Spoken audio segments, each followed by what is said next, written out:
Hey guys, I hope you're all good and had a wonderful week. And I hope you enjoyed the last few videos that I've done. They're really good fun. They're really good fun, really insightful to lots of things. So, in this video, I want to talk to you about alleged language. Alleged language. Because we've all had letters, or I'm assuming, maybe not all, but the majority of you, let's say, would have had some form of letters saying that you've been charged for this, you've been caught doing this, those sorts of things. All right, whether that's speeding, parking, whatever it may be. All right, whatever it may be.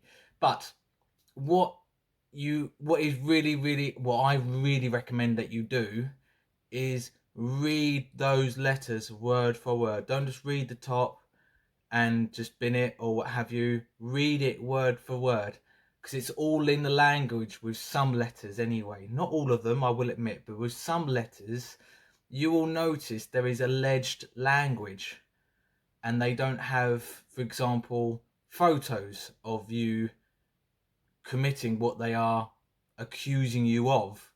Yeah, so it's really important that you read the letters through and through, and then just look at the language that they're saying, because if their language is put in a way that there is alleged, i.e. they don't have any proof, they have zero proof, therefore they've got no grounds on which to try and get money out of you on. So just be really mindful of it, because, for example, my other half has had, I don't have the letter anymore, unfortunately, I should have kept it for this, but has had a letter previously for speeding. But then when you look at the language, they're putting in simple black and white saying you was caught doing this in this sort of zone, but then there's no photographs, there's no I don't even know what they call them, the little speed guns or whatever it is that that apparently catch you speeding, and there's no proof of any data from that, and their language is alleging that she was caught speeding. So they've got no grounds if they've not provided you with any zero proof, and allow their language, sorry, is basically stating they don't have any proof. There's nothing they can do. You don't have to do anything. Just ignore it. You don't have to ignore it. You can write back to it and say, well, provide proof. Provide proof of this if you want to do that, because they will obviously threaten things. They always come at you with threats. Always. Always. To try and get you to just roll over and cower, and that's what they do. That's what bullies do. They threaten you. At school, they threaten you for your lunch or what have you, threaten you for a toy that you have, threaten you to do their homework, threaten you just because in their eyes it looks cool. They will threaten and threaten and threaten. Yeah? But it's standing up for yourself. Standing up for yourself on the grounds that this is out of order. You're morally, this is wrong. This is wrong. And like I've shared in other videos, what kind of world do you want your children to live in? Your grandchildren to live in? If it's like that now, what's it going to be like in 50 years? That if it goes through, all this digital ID stuff comes into play. Yeah, and everything is digitalized. Then it may come to a point where they don't have to threaten anymore. They can just turn things off like that. They can just switch it off. You want your bank account, it's all digitalized. Nope, you ain't got that. You want to go and get in your car and go and drive somewhere? Nope, we can turn that electricity off. We can turn that off because it's all connected up electronically. What do you think? Why do you think that they want to digitalize every single thing? Now, they will say that they want to prevent money laundering and all that jazz. That's BS, in my opinion. That's crap, because all these people right at the top, you look at what's going on in America right now. what the Biden administration, all that sort of stuff that had been going on. Look, they all do it. They all do this stuff. They are, in my opinion, they are doing this and trying to get this in motion for more control, because therefore they can just dictate, because they can control every single aspect of our lives, in my opinion, on that. Because, yeah, like, why else? Why else would you do it? Yeah, I mean, obviously, money nowadays, again, in my opinion, it's all electrical digits anyway. That physical money doesn't exist. Yeah, if every single one of us in the UK alone went and tried to get all the physical money out of the banks, I don't think they'd be able to do it. I don't know for a fact, but I don't think they'd be able to do it, because it's all digital figures now, I think, anyway.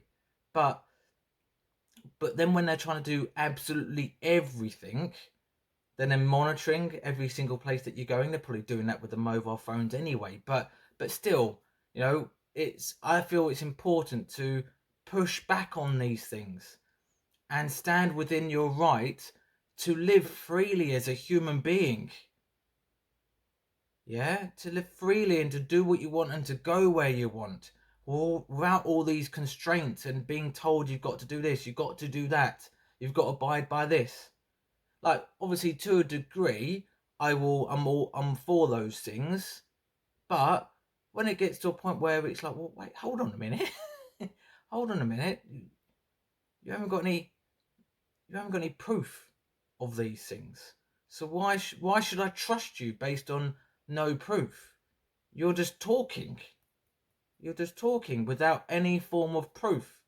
So no, I'm not going to do what you say. End of story. Like with the whole, thing a few years back that we all experienced. Yeah, I didn't have the medical intervention because there was simply zero proof. There was zero proof that it was going to do what they say they were going to do. And everyone majority of the people that I knew that had the medical intervention still got what the medical intervention was meant to prevent. And then they started coming out say, because they said it was going to prevent the spread. You won't get it. And then after a time, it will reduce the symptoms. You won't get it as bad. You can sit and see through the lies, because what they say changes, and you've got to listen so carefully to what these people are saying with letters and on other platforms. Listen to what people are saying to you, and just watch them over time. And if it changes, then previously, well, you lied. Maybe you didn't know, but you said that you did know. Therefore, you can't be trusted.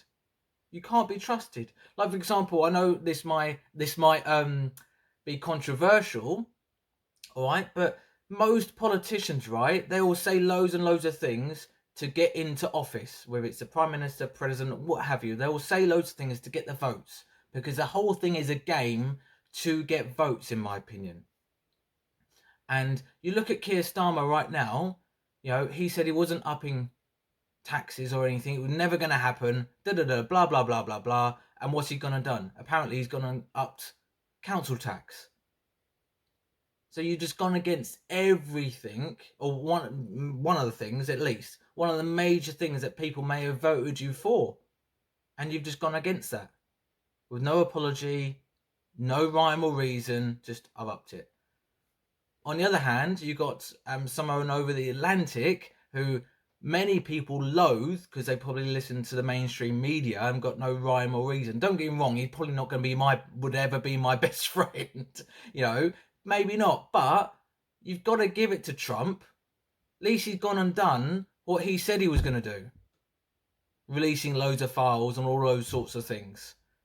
Deportation of people. Now, I don't know all the ins and outs, but at least he's gone and done what he said he was going to do throughout his election campaign. And you've got to give it to the man. He stuck by what he said he was going to do for his voters. End of. End of. But anyway, that's my opinion on a few things. Just being really mindful and reading letters and looking at the language that they are sharing with you in those letters, and also bear in mind what people are saying to you, and watch those people over time and go back, watch recordings of what they've said previously, and are they now going against what they've said previously? Because then you can really suss out the people that are more trustworthy, yeah, and the people in, I'm in the UK, the people in our country running us right now are not trustworthy, in my opinion. They're not. End of story. But I hope you liked the video. Really short one today, but I hope it was a little bit insightful and you took a few things away from it. I just wanted to share that, and I'll see you in the next one. Remember to like, subscribe, share, comment, be free, be happy, and be you.